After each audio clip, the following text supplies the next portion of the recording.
Assalamualaikum warahmatullahi wabarakatuh. Di sini saya akan menjelaskan materi tentang saham.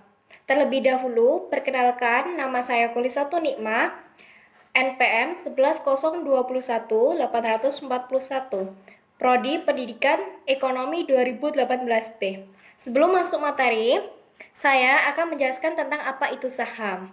Nah, saham merupakan surat berharga yang menunjukkan kepemilikan atau penyertaan modal investor di dalam suatu perusahaan. Artinya, jika seseorang membeli saham suatu perusahaan, itu berarti dia telah menyertakan modal ke dalam perusahaan tersebut sebanyak jumlah saham yang dibeli. Definisikan sebagai tanda penyertaan atau kepemilikan seseorang atau badan dalam suatu perusahaan atau perseroan terbatas lah. Wujud saham itu sendiri yaitu selebar kertas yang menerangkan bahwa pemilik kertas tersebut adalah pemilik perusahaan yang menerbitkan surat berharga tersebut. Nah, porsi kepemilikan ditentukan oleh seberapa besar penyertaan yang ditanamkan di perusahaan tersebut. Ada beberapa sudut pandang untuk membedakan saham. Jenis-jenis saham. Nah, jenis-jenis saham ini ditinjau dari segi kemampuan dalam hak tagih atau klaim. Itu terdiri dari saham biasa atau common stock, mewakili klaim kepemilikan pada penghasilan dan aktiva yang dimiliki perusahaan. Nah, pemegang saham biasa memiliki kewajiban yang terbatas.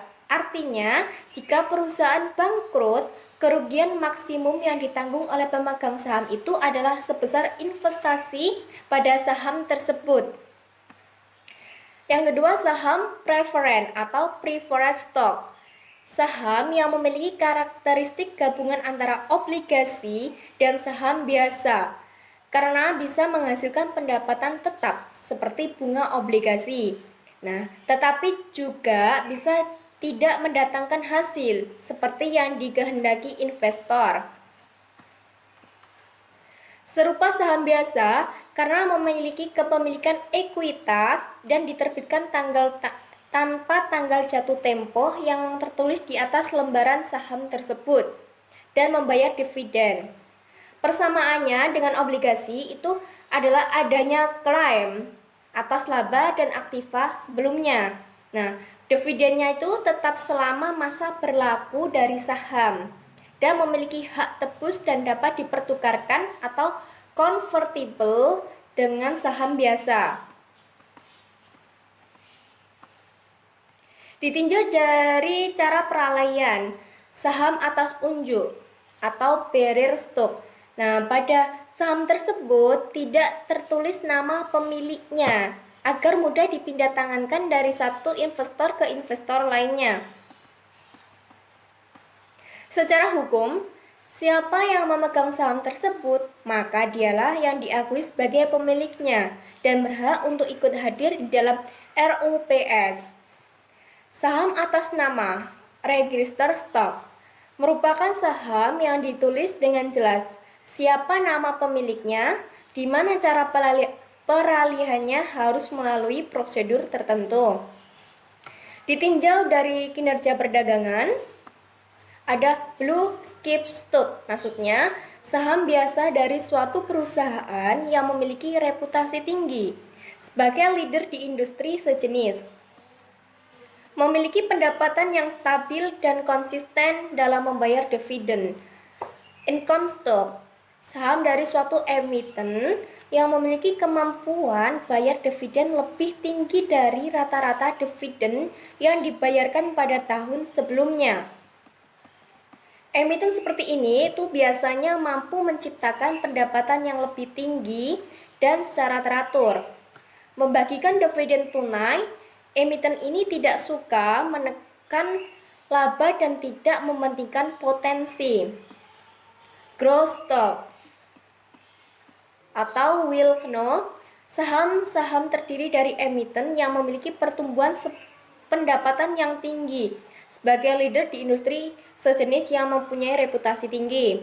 Lesser known, saham dari emiten yang tidak sebagai leader dalam industri namun memiliki ciri growth stock.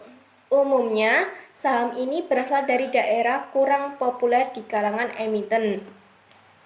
Spekulatif stock, maksudnya saham suatu perusahaan yang tidak bisa secara konsisten memperoleh penghasilan dari tahun ke tahun, akan tetapi mempunyai kemungkinan penghasilan yang tinggi di masa mendatang, meskipun belum pasti.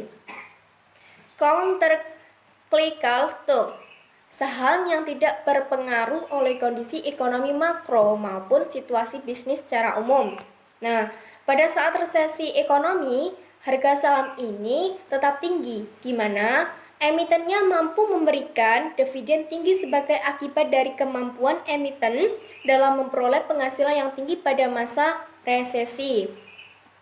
Dan yang terbaru dari jenis saham diperdagangkan di BEI, yaitu ETF atau Action Trend Fund, adalah gabungan reksadana terbuka dengan saham dan pembelian di bursa seperti halnya saham di pasar modal, bukan di manajer investasi atau MI. Harga saham. Harga saham merupakan harga dari suatu saham yang ditentukan pada saat pasar sedang berlangsung. Menurut Rusdi, dalam bukunya 2008, pengertian harga saham itu harga saham ditentukan menurut hukum permintaan, penawaran, atau kekuatan tawar-menawar.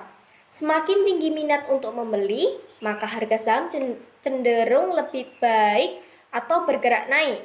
Nah, sebaliknya, bila semakin banyak yang ingin menjual saham, maka saham tersebut bergerak turun. Pengertian saham menurut Martono dalam bukunya Manajemen Keuangan.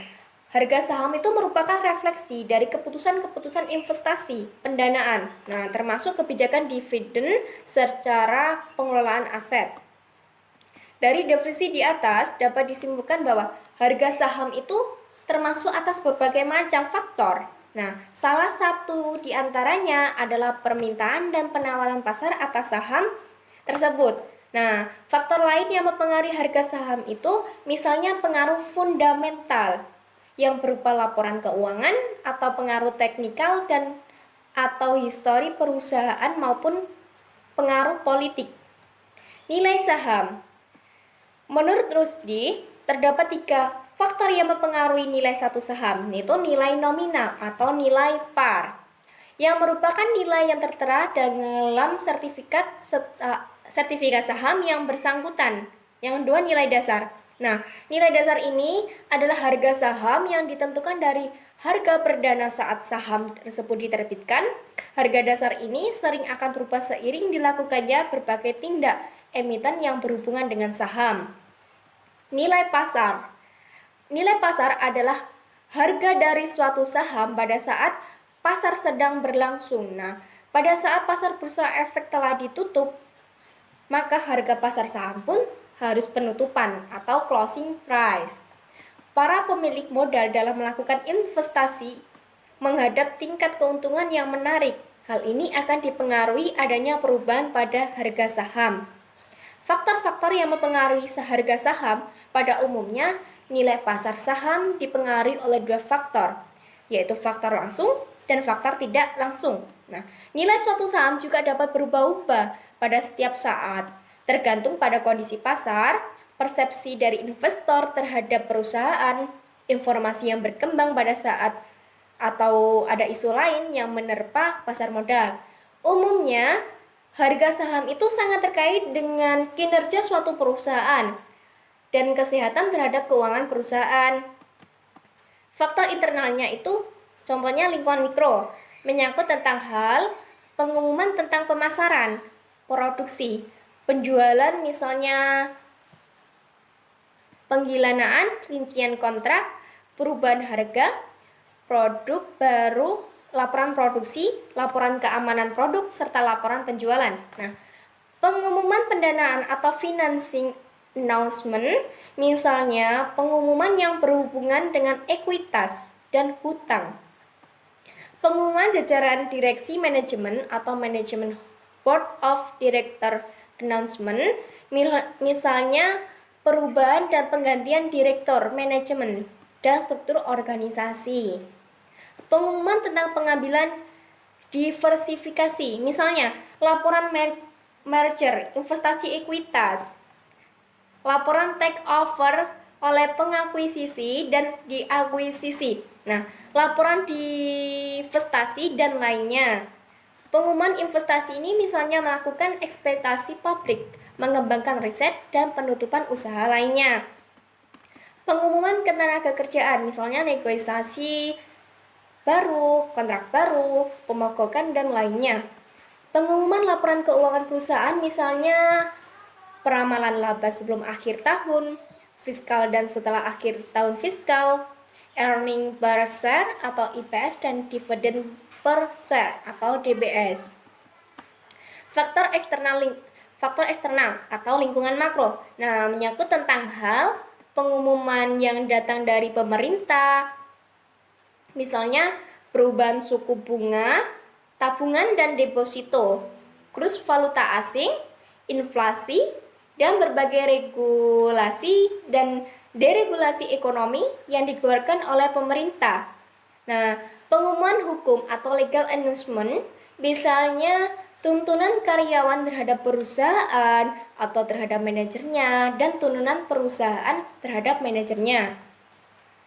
Pengumuman industri sekuritas atau security announcement, misalnya laporan pertemuan tahunan, insider trading, volume atau harga saham perdagangan, pembatasan atau penundaan trading, gejolak politik dalam negeri, dan fluktuasi nilai tukar. Berbagai isu dari dalam maupun luar negeri. Sekian dari materi yang dapat saya sampaikan. Apabila ada kesalahan, mohon dimaafkan. Wassalamualaikum warahmatullahi wabarakatuh.